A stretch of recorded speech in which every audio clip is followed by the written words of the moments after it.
అంతర్ప్రపంచం ఛానల్కు స్వాగతం. విశ్వం చాలా చాలా చాలా గొప్పది.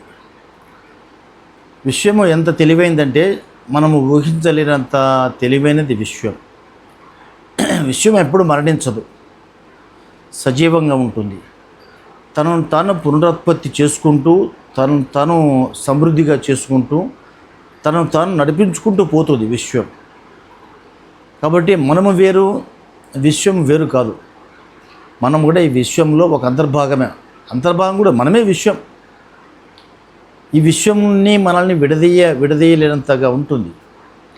విశ్వము తన పునరుత్పత్తి కోసం సకల జీవరాశికి, జంతువులకి, పక్షులకి పునరుత్పత్తి కార్యక్రమాన్ని సృష్టించింది విశ్వం.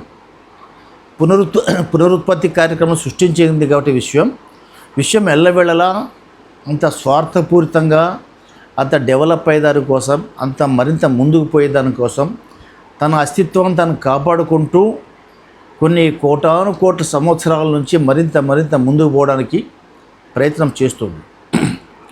విశ్వం తనను తాను బ్యాలెన్స్ చేసుకుంటుంది.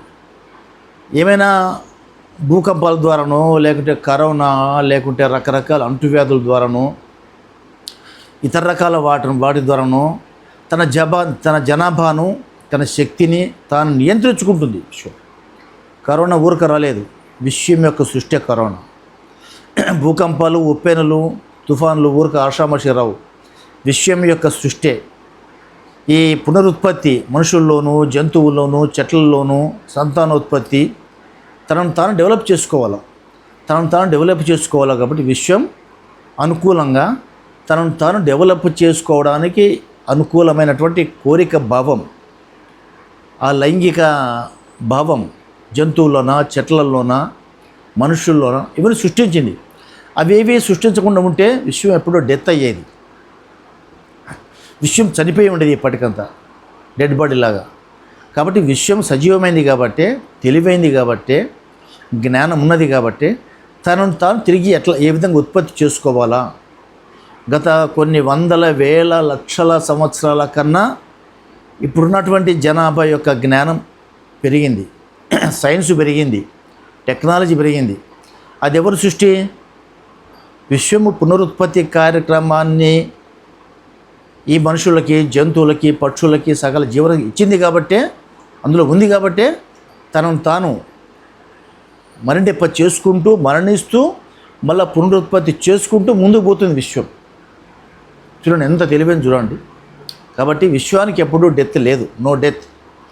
విశ్వానికి ఎప్పుడైతే డెత్ లేదో మనం కూడా విశ్వంలో భాగమే కాబట్టి మనకు కూడా డెత్ లేదు, నో డెత్ డే.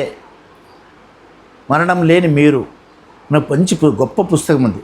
మీకు మరణం లేదు, గతంలో ఉన్నారు, ఇప్పుడు ఉన్నారు, మరణించిన తర్వాత కూడా మరొక జన్మలో కూడా మీరు ఉంటారు.